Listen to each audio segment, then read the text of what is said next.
Hey, it's Mac with PriceActionTradingSystem.com, and it's Wednesday. It's June 5th. This will be our chart lesson for the day. And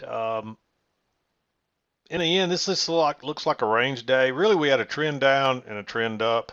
Um, Continued to trend higher in the afternoon, so I wouldn't really call this a range day, although it has the makings of a range day. This is really we trended down and filled this gap, and once we filled that gap, we trended up the rest of the day. And when I'm talking about that gap, that's on the daily chart. This is where we opened at 8:30, and this is where we closed yesterday. This brown line, and this is where we opened. So on a daily chart, you wouldn't have this trading in the blue. So it would have closed here and then opened here, and there's a gap there. And charts generally don't like gaps, and they try to fill them quickly. And we filled this one on the same day and then reversed and went higher again. And really the trend from yesterday picked back up again. So that's what we had today. I want to talk about this area because I got two different emails with basically the same questions here, wondering why this failed. So we do need to talk. I want to talk about that. So that's why that's circled right there. But basically, you got a two-tiered channel down. We filled the gap, and then we reversed, and you got a spike and a channel up. And you finally got a break here on this and a move to a new high. And but let's back out and talk about the trades. And again, I'll talk about this when we get there for a couple of people that asked me about it. I'm sure generally when I get more than one person asking me a question, that probably means a couple of people had issues right there. So we'll talk about it. 7 o'clock came right in here, so you had to be kind of patient this morning. We already had two legs down here, and then we had this, basically we had a failed second entry long right here. Notice that that's a double top, that's a new high, first entry, and then there's a second entry after two legs down. So there's a trap right there. Okay, I had a slight interruption there. 7 o'clock came right in here. I think we were talking about this trade, failed second entry long. I marked this one green because we're a little ways from the EMA. We do have two legs down and a little trap there, and the lows are not till here, and then the real lows are all the way down here. And if we're going to fill the gap, we may have a long way to go. So you may take that one on the failure. I'm not crazy about it. Works out okay. Then we bounce. Same thing here. We're going back. You want this reversal to be right at the EMA. This one's again is a little bit far away. It's almost the same trade in reverse as this one. Failed second entry short. Nice bullish bar. On this one, you actually it broke higher and then went out the other side. So you would have wanted to go short. You wouldn't want to go short way down here. It still would have worked, but you don't want to take that on that big bar. You'd want to go to short right there. Here, you would have your buy stop there, and it would have ticked higher right after and filled you. You wouldn't have got filled on the same bar. And of course, we run up, and you're hoping this is a trend line up here. You don't know for sure, but it's really fitting well down here. So when it comes back and it turns down right off of it, the only reason I didn't mark this, I think you need to wait on a lower high here. Even though you got a close outside, it's very iffy. And so you get a lower high here and it turns down, a little small bearish bar right off the trend line. That's a perfect setup. And if you catch that one trade, you got a pretty nice move all the way down. Notice that this is a double top, and so you got a first entry, second entry, and you get a second entry long that fails and another nice bearish bar. So even though that's a first entry, you could still enter there. It took it a little while to get going, but it does work out. There's actually a second entry short right here, but my signal bar is way too bullish. If you had a good signal bar, you may take that second entry. There is another new high. You're moving down first entry, second entry. You should have this midline in here by now, and so that's a little iffy going short in that midline right at all those matching lows. That worries me a lot on that trade.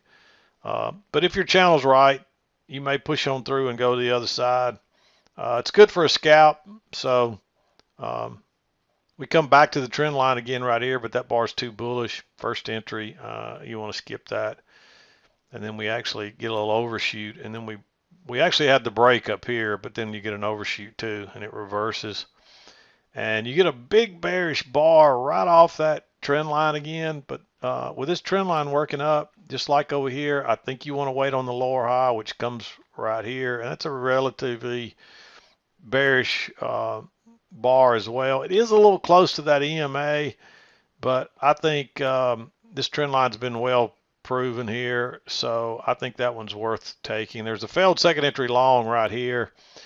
Again, it's one you could take. I didn't mark it. It is a nice signal bar, but it's right into that midline, and we're pushing through, but we're not going lower for whatever reason. So that one kind of worries me. Again, you could argue for it to be green. It is off the key entry point. You could argue that that one's coming back to the EMA as well. So I'll mark it there, green. And it's, you could actually, if it wasn't for that midline right there and the fact that you had three bar matching lows right there, I'd say if this would have broke on lower or even broke, on this bar right here, I'd say take it. I'd give it a red, but with the fact that it 3 times it tried to go lower and couldn't, that's just that's a little dangerous. Then we're working back. You got to close outside, new high. By the time you get this low, okay, I've been interrupted a dozen times here today. I think we were talking about this trade right here. Actually, we might have been talking about this lower high right here, but it's right into the lows, and then this one here as well. You get a little breakout pullback short, but the main reason I marked it green is you got a new high here, and you get a first entry, second entry, and it fails, and there is a little breakout pullback short on this.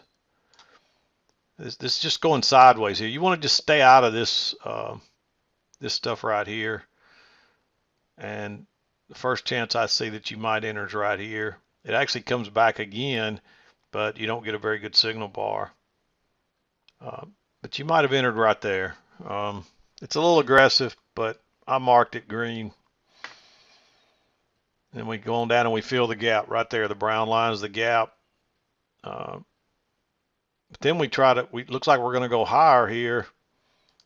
This line's not quite right. Should be like that right there. And that's really the first break of this trend. And so you'd expect that prices may try to make another low. But also the bigger pattern here, the bigger two-tiered channel,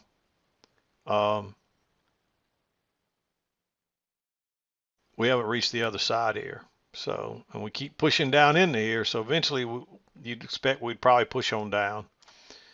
And then we shoot down here, you get a first entry, and then you get a second entry. But notice how everything's below the EMA and below the midline.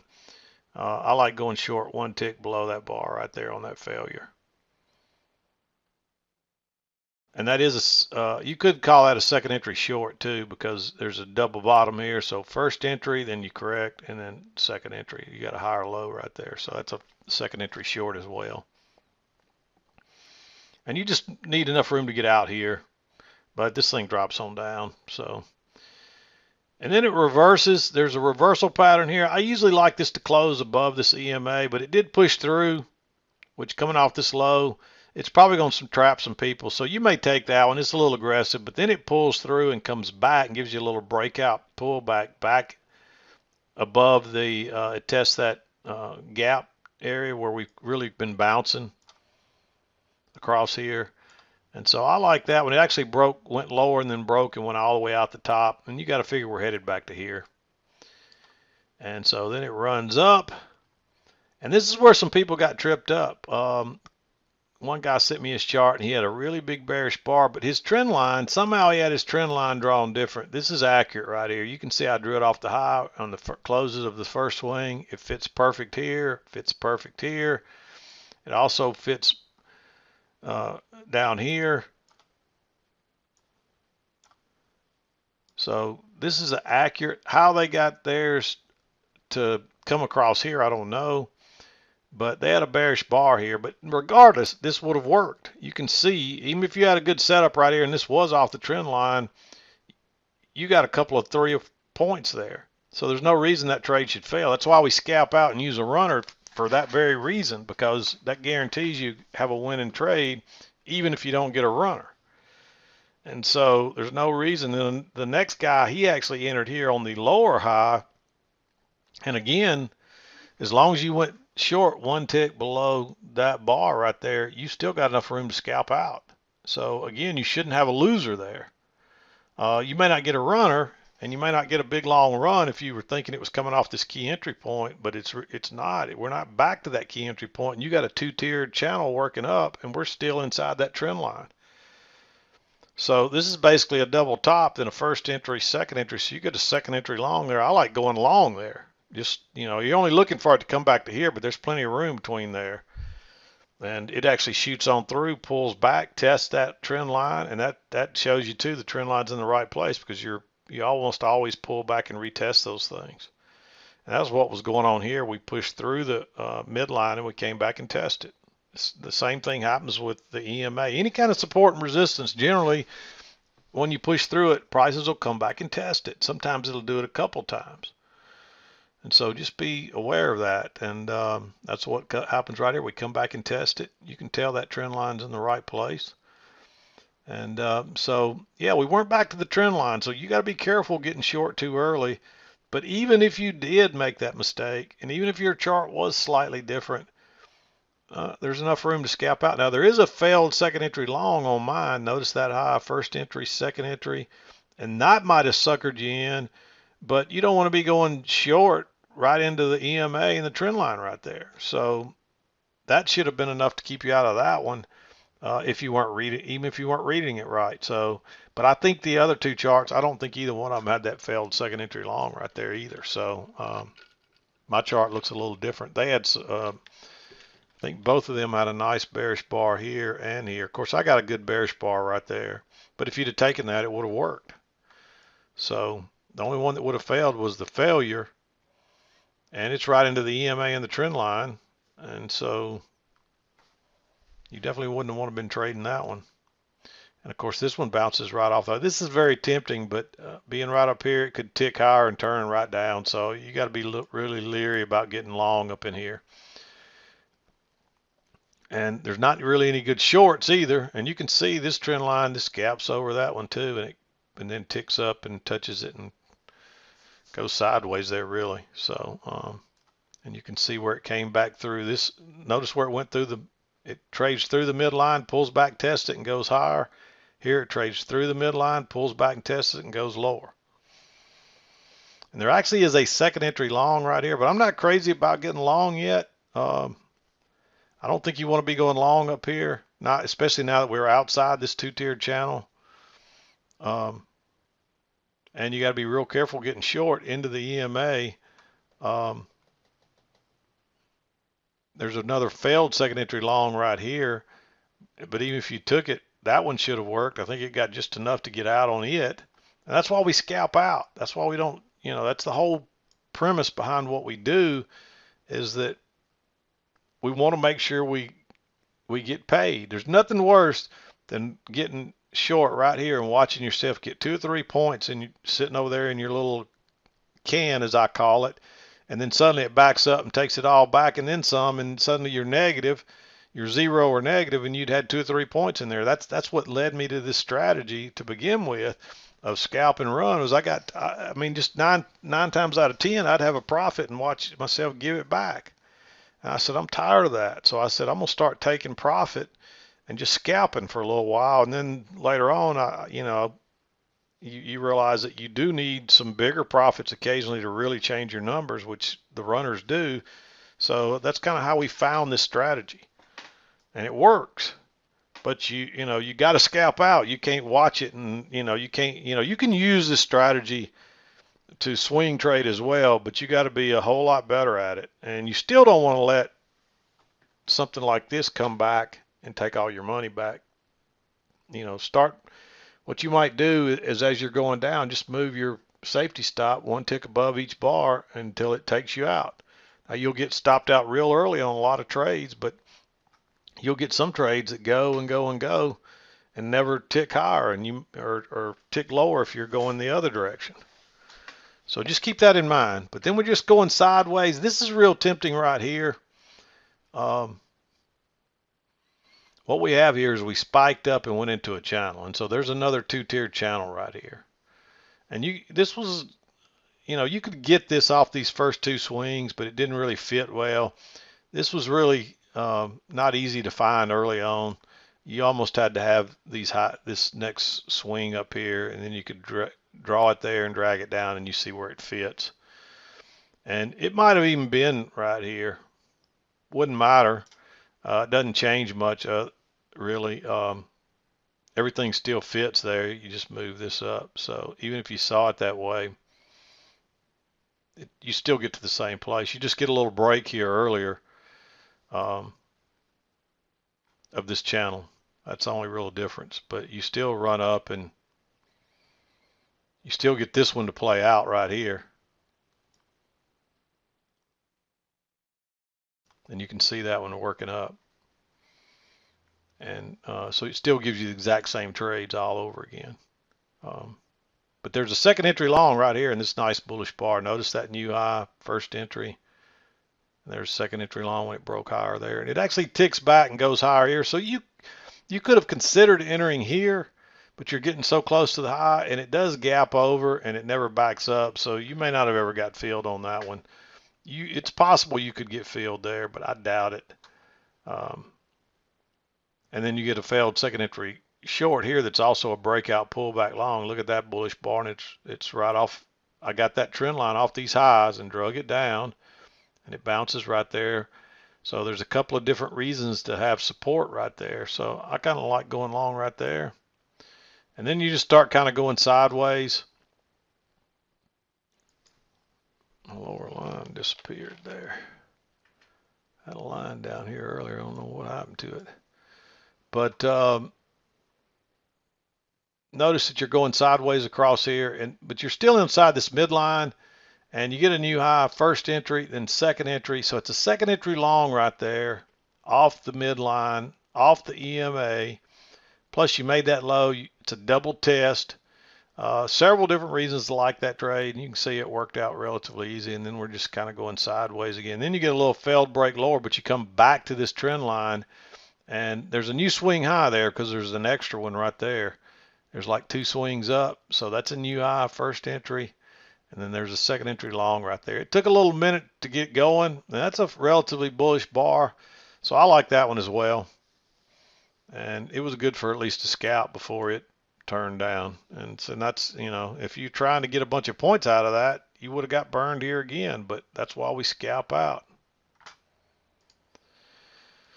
So I get that question all the time. This is a 2000 tick ES futures chart, and people come in and look at this stuff all the time, and the first thing they want to know is, usually they ask what Forex is this, and I don't get within a million miles of Forex, and I don't recommend anybody trade Forex, so stay away from it. It's not regulated well enough, and you're better off to trade the futures or some kind of stock or something. I'd rather trade a stock than trade Forex. I don't know anybody that's ever made any money trading Forex, and not to say that there's not a possibility, but it's just not regulated well enough, and you're trading against your broker, and the broker sees all your orders, and it's just not a very smart thing to do. Maybe it's gotten better, but I doubt it. So anyway, that's what I saw today. That got you into the 2 o'clock hour. It was a little slow getting started. We had to wait until after the 8:30 open before we really found a good trade, and then you didn't have many on the way down here. There's just not a lot of entries on the way down, solid entries. And most of your better trades were here in the afternoon, so on the way back up. But it was still a good trading day. You only need 1 or 2 trades. It's very rarely that I ever trade past noon. Rare. And as you can see, if you caught 1 or 2 of these, you probably would have had a runner on them too. And, you could be done by 10, 11 o'clock, easy. my goal is I have a monetary goal I want to reach every day, and once I reach that, I usually turn this thing off. I don't necessarily turn it off, but I put my screen down. Sometimes I'll sit here and watch it in the background, but usually I'll go to work on other stuff that I'm working on, um, take care of other business. But if I'm sitting here at the computer, I usually will have this thing going in the background, and I'll flip back and forth occasionally and see what's going on and keep up with it. And, very rarely will I ever take another trade, though. Every once in a while, I'll see something and I'll say, I can't pass that trade up. And I might take another trade after I've met my target, but it's very rare. So, um, anyway, the thing with me lately is that, when I'm still dealing with my recovery from my detached retina, which I'm doing so much better, and I'm seeing a lot better now too. But I still try to limit my screen time to, I don't want to sit here and look at it 6 or 8 hours a day like I used to. You just don't need to do that. There's no need to, especially if I'm not really trading live anymore. So I used to would still sim trade some, or I just watch the market and maybe take a trade here and there. But there's no need to do that unless you just want to, and I don't really want to anymore. So um, hopefully that makes sense. But this gets boring and gets old. This is a very lonely business. So a lot of people, they want to try to get together with other people and trade and talk. That's I don't want to discourage anybody from, trying to get together with their buddies or their trading buddies, but I'm just going to tell you, it usually doesn't work out well because they will see something different than you, and they'll start talking you into bad trades and out of good trades, and you'll do it's not smart to me. This is a lonely business. It's something you got to learn on your own, and you got to sit here on your own and do it. And if you start trying to follow somebody else, you're just going to distract yourself. You're just going to cause yourself headaches. And so that's my feeling on it. And that's why I don't do a trading room. That's why, well, there's other reasons too that I don't do a trading room. But that's why I don't encourage people to have a place where we can log in and talk about trades and watch the chart together and all that, because it doesn't work. It's too distracting, and you make too many mistakes, and you have to be very honed in and focused on this thing, and it's a journey that you have to take by yourself. It's like map reading. You could sit there with your buddies and read a map and probably figure it out and get wherever you want to go, but eventually you got to sit there and you got to get that map and figure it out on your own. And if you can't do that, you're never going to get where you got to go. And trading's, you're never going to get to profits if you can't get there on your own. And so forget about trying to learn this while you're trading with other people and so forth, because I promise you, it's just going to be a distraction. Most people don't believe me and they go try it. Then they come back later and say, yeah, you were right. I should have listened to you. But, that's neither here nor there. I'm telling you my opinion, and that's just my opinion. And it doesn't mean that it couldn't work out trading with other people, but I just think it's the wrong thing to do. So anyway, I'm going to wrap it up. We'll be back again to do it tomorrow. I'm done for today. This is Mac with PriceActionTradingSystem.com, and we'll see you next time.